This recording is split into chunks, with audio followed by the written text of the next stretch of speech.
शशिकांत भाई साहब मैं बहुत इंटेलिजेंट आदमी यार, मैं सही कह रहा हूँ। कापरेन वालों शशिकांत भाई साहब को ये पता नहीं है मैंने अंडरग्राउंड एसी लगवा रखे है इसमें। ये अमित भाई साहब ने भी बहुत जोरदार वीरस की कविता सुनाई, मेरे तो ताबड़तोड़ कर रहा शरीर में, क्या बताऊं तुम्हें। मेरे तो ऐसा लग रहा है कि अभी बॉर्डर पे जाऊं और 5-6 गोलियां खा के मर जाऊं। मतलब अमित भाई साहब क्या कविता सुनाई तुमने यार, मजा आ गया। प्रणाम करता हूं कापरेन के जोरदार मस्त जबरदस्त श्रोताओं को और चेयरमैन साहब को, हेमराज मेघवाल साहब, क्योंकि कांग्रेस पार्टी के चेयरमैन है। अब मैंने कांग्रेस का नाम लिया, पेमेंट नहीं कटेगा अपना, वो खेना पड़ता है भाई साहब। क्या मतलब आ रहा है यार, अपन बामन आदमी छोरे छोरे पालने अपन को यार, क्या मतलब है फालतू की बातों से। सबको प्रणाम करता हूँ। ये पुलिस वालों को विषय, मेरे को तो खाकी वर्दी दिखते, मेरा तो दिमाग खराब होता है भाई साहब। मेरे को तो सही कह रहा हूँ मैं, मेरे को तो कोरोना काल की याद आती है तुम्हें देखते ही। क्या दो यार है तुमने पुलिस वालों पब्लिक को यार, इतना दो यार है, इतना तो लोगों के कच्छे टाइट कर दिए तुमने यार। तुम्हारी कसम भाई साहब, मेरे तो बहुत, मैं हालांकि ज्यादा कुछ नहीं कह रहा इधर, मैं प्रणाम करता हूँ, क्षमा करना। मैं कुछ नहीं भाई साहब, मैं कुछ नहीं कह रहा। मेरे को घर भी जाना, मैं और मेरे छोरे छोरी और मेरी पत्नी मेरे को पहचान ले, क्या मतलब आ रहा। वैसे भी इनके पट्टे पे लिखा रहता है आओ प्यार करें फिर मिलेंगे। क्या बात है। कोरोना काल में भाई साहब सबसे पहले तो उस भगवान का शुक्रिया अदा करो भाई साहब, जिसकी वजह से आप और हम लोग यहाँ खड़े हैं, बैठे हैं, कवि सम्मेलन का आनंद ले रहे हैं। एक बार उस परमात्मा के लिए ताली वाली बजा दो रे भाई साहब। कोरोना काल में तो मुझ बामन के साथ भी अजीब ही हुआ भाई साहब, मेरी तो समस्याएं खत्म नहीं होती शशिकांत भाई साहब। कोरोना में तो मेरा बेजा ही सड़ गया। सुबह देखूं मेरी लुगाई, दिन में देखूं मेरी लुगाई, रात में देखूं मेरी लुगाई। भाई साहब दूसरे की दिखी नहीं रही यार। क्या मतलब, मेरा एक दिन ज्यादा दिमाग खराब हो गया भाई साहब। मैंने उसको बोला, मैंने कहा तनु की मम्मी खाना बना के ला, मैंने कहा मेरा दिमाग खराब हो रहा है। वो मेरे लिए खाना बना के लाई, मेरा भेजा सड़ रहा था। मैंने एक निवाला तोड़ा, मुंह में डाला और मेरा तो दिमाग खराब।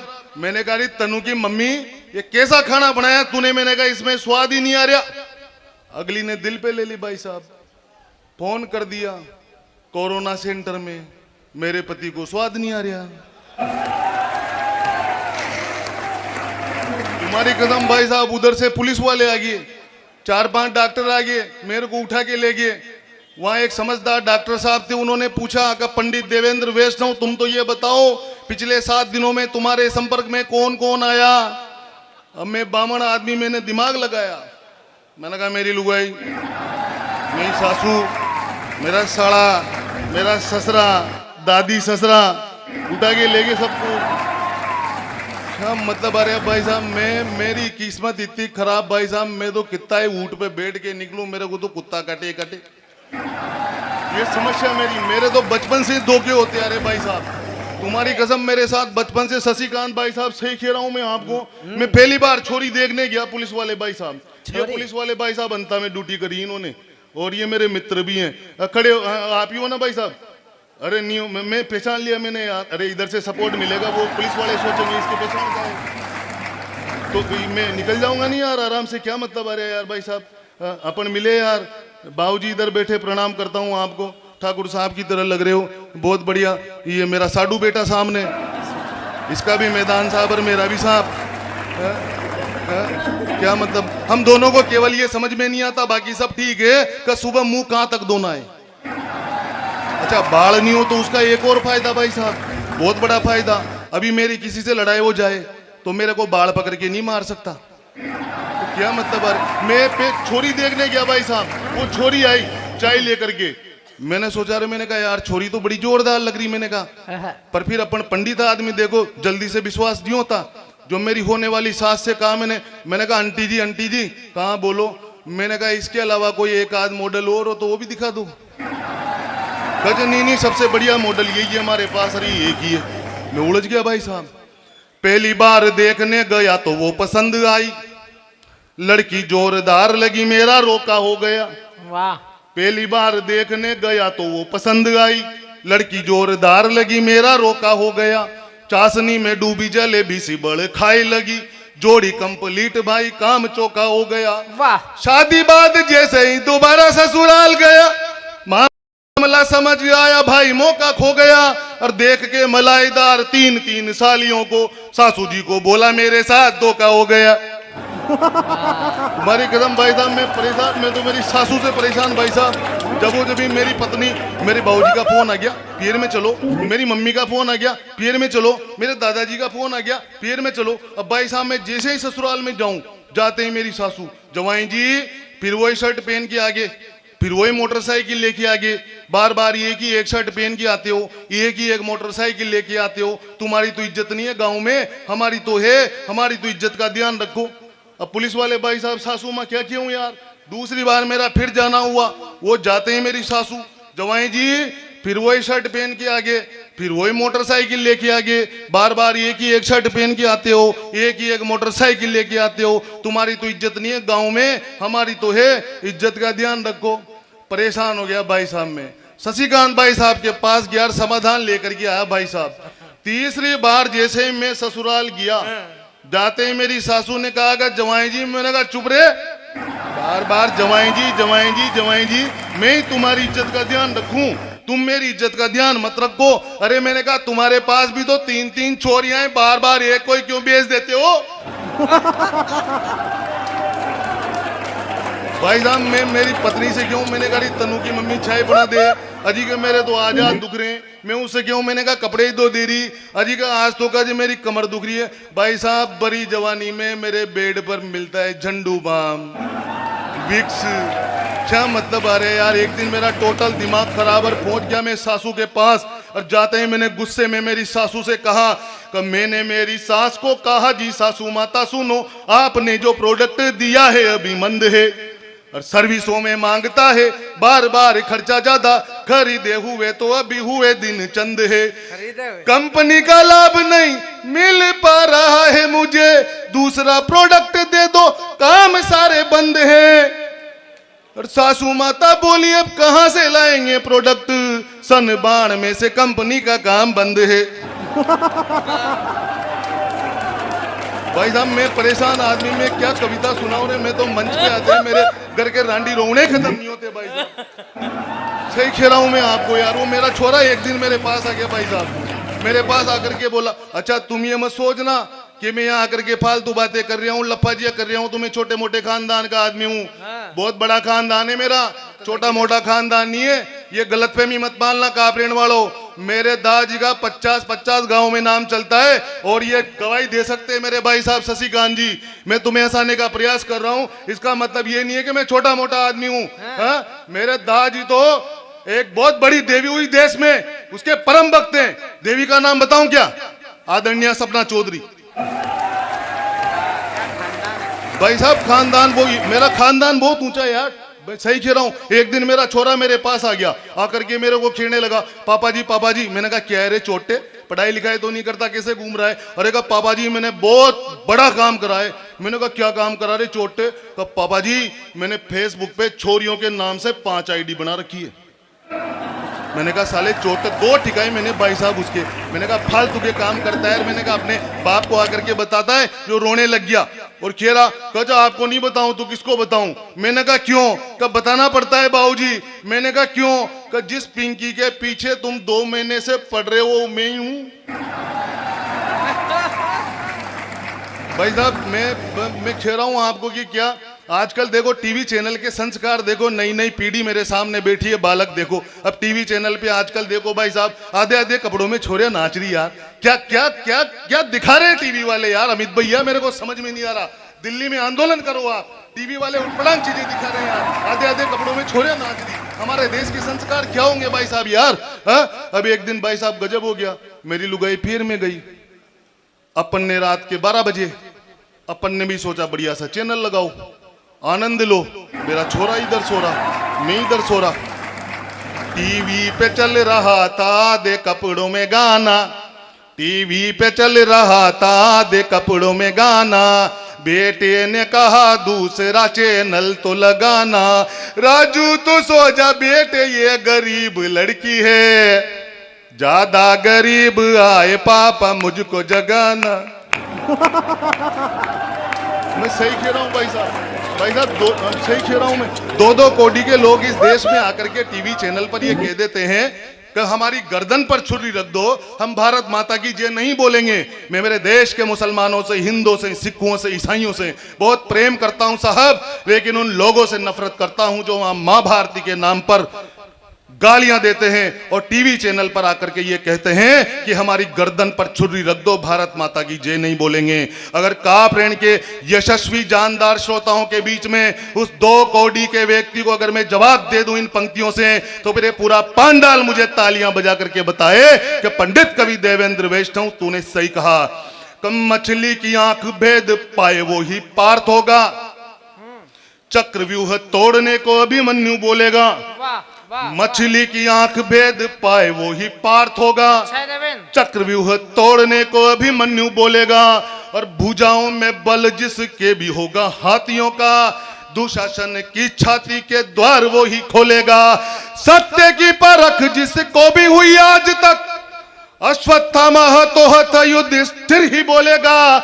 4 बाप वाले के तो वश में नहीं है बात, भारत मां की जय तो एक बाप का ही बोलेगा। भारत माता की, भारत माता की। 2 कौड़ी का चीन और 2 कौड़ी का पाकिस्तान भाई साहब सीमा में घुसने का प्रयास करते हैं, मां भारती की सीमा में। औकात है क्या उनकी कापरेन वालों के सामने? पाकिस्तान का जितना 12 महीने का बजट होता है ना, उतने के तो कापरेन के लोग अपने बच्चों को डायपर पहना देते हैं।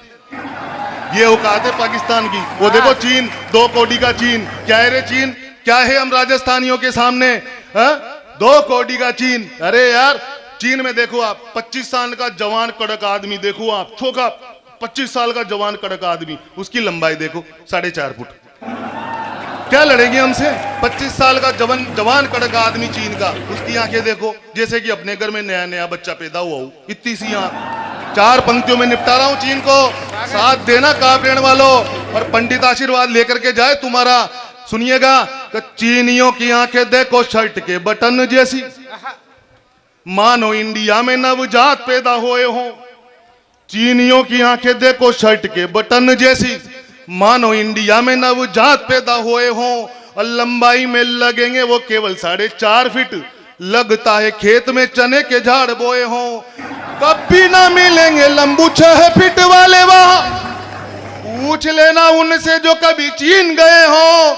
और यदि गलती से दिख जाए 6 फुटिया तो मान लेना भारतीय बीज बोए गए हो। बहुत अच्छे देवेंद्र। पाकिस्तानियों को कम मत आंको भारतीयों, एक एक बंदा उस देश का फौलाद है।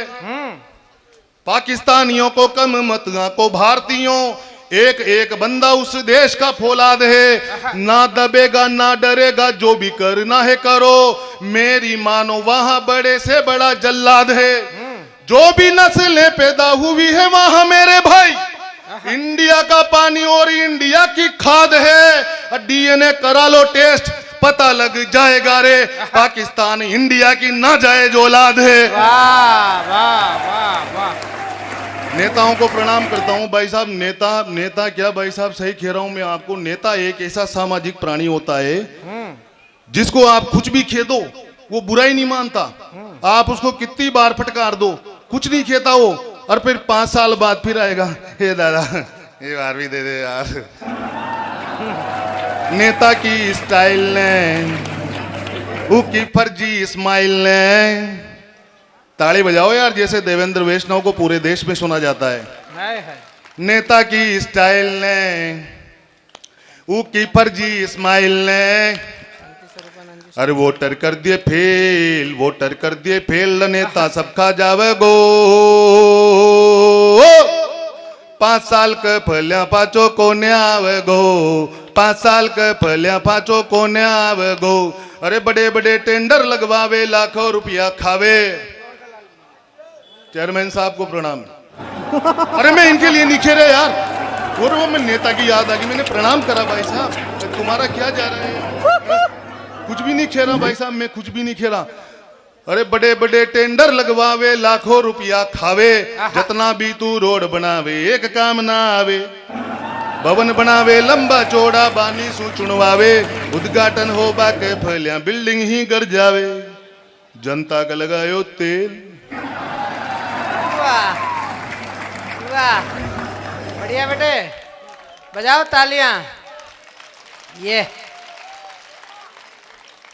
जनता का लगायो तेल रे नेता सब खा जावे गो, 5 साल के पहले बाजू कोने, 5 साल के पहले बाजू कोने।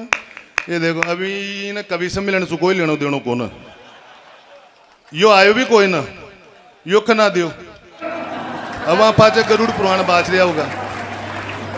मतलब भाई साहब आपने देश की स्थिति जी है यार, मैं सही खरो जी उठा के दाई यार भाई साहब, सब पब्लिक कहता है ऐसे ही, मतलब कहीं मतलब आ रही जी यार भाई साहब, बहुत बढ़िया अपन देसी आदमी, अपन को क्या मतलब आ रहा है यार भाई साहब।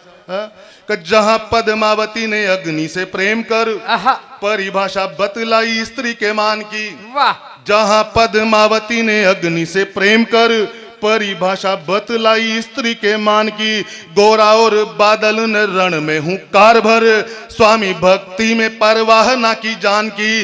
जहां कण कण गुण गान करता है सदा, स्वाभिमानी राणा और चेतक महान की। पन्ना धाये पुत्रदान, हाड़ी रानी शीशदान, कर देती है वो धरती है राजस्थान की। वाह, ये तुम कहां जा रहे भाई साहब? मैं चेतक की बात कर रहा, इधर तुम उठ रहे इधर उधर जा रहे। चेतक की आत्मा को बुरा लग गया तो, तुम्हारे डील में घुस गई तो मेरी कोई जवाबदारी नहीं है। तुम्हें पता ही नहीं चेतक कितना भागता था, आत्मा घुस गई तो बगे बगे फिरोगे।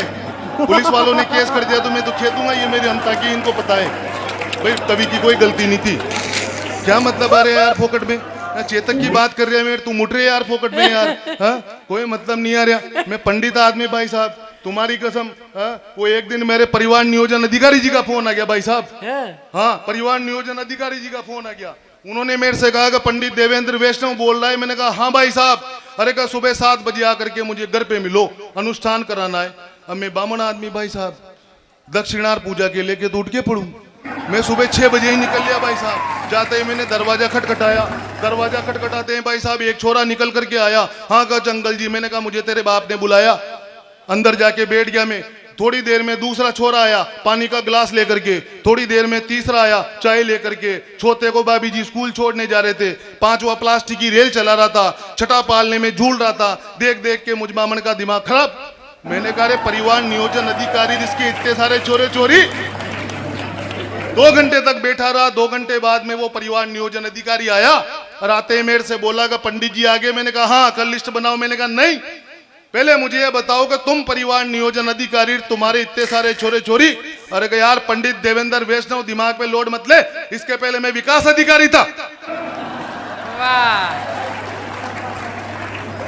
क्या मतलब आ रहा भाई साहब? ये कोई नहीं है। अब मैं एक वो सुना देता हूँ। इधर मेरे कुंवारे भाई बेटे, तुम्हें पंडित तुम्हारे बीच में आया तो एक ज्ञान की बात करके तो जाएगा भाई साहब, नहीं तो फिर तुम लोग ये खेओगे कि पंडित जी तुम्हारे साथ कुछ हुआ बुरा तो तुम खेओगे कि यार पंडित जी तुमने ज्ञान की बात नहीं करी। तो मैं खे जाता हूँ तुमसे। तुम 4-5 कुंवारे लग रहे हो मेरे को। कुंवारे कुंवारे जितने भी आज बैठे यहाँ सारे ही कुंवारे मेरा ज्ञान लेके जाएंगे। वाह, कुंवारे कुंवारे जितने, मैं तेरे को बहुत देर से देख रहा हूँ, तेरा ध्यान कविता भी नहीं है, तू उधर देख रहा है। और वो तेरे कोर्स की किताब नहीं है, तू दूसरी पास है, वो एमए पास है। तू कौन से थान का कटपीस है रे तू? कटपीस इतना खराब है यार, थान कैसा होगा यार? क्या काप लेने के छोरे बहुत बारी हैं यार। कुंवारे कुंवारे जितने भी आज बैठे यहाँ सारे ही कुंवारे मेरा ज्ञान लेके जाएंगे। और समय का सदुपयोग करो मेरे भाई, सुनो समय निकला तो फिर कुछ नहीं पाएंगे। खाली प्लाट दिखे जहां माता पिता को बता दो, रजिस्ट्री कराने सारे रिश्तेदार आएंगे। और समय जो निकल गया माता पिता भी क्या करें, कब्जे से छूटा हुआ ही प्लाट पकड़ाएंगे। केवल 4 पंक्तियां आप लोगों के बीच में पढ़ता हूं। फिर मैं चलता हूँ, मस्ती की 4 पंक्तियां पढ़ जाऊं, मैं वीर रस वगैरह कुछ नहीं पढ़ूंगा और अपना काम हो गया, पेमेंट भी जस्टिफाई हो गया। जितना सा अपन को पेमेंट दे रहे हैं उतना सा अपन ने काम कर दिया। हमें केवल 4 पंक्तियां लेकिन उल्लास की पढ़ूंगा और थोड़ी तालियां वालियां बजा करके मेरे को विदाई दे देना, पंडित का भला हो जाएगा। छोरो छोरी पढ़ जाएंगे यार, मेरे क्या मतलब आ रहे हैं यार। हाँ? बगीचे के कहीं गुलाब देखो सेंट हो गए, वाह मस्ती में सुना, आराम से पढ़ेगा। बगीचे के कई गुलाब देखो सेंट हो गए मोहब्बत के, बगीचे के कई गुलाब देखो सेंट हो गए, मोहब्बत के सब जुगाड़ परमानेंट हो गए। सरकार वाटर प्रूफ बनवाए लिपस्टिकें, आशिक बिचारे पथरी के पेशेंट हो गए। वाह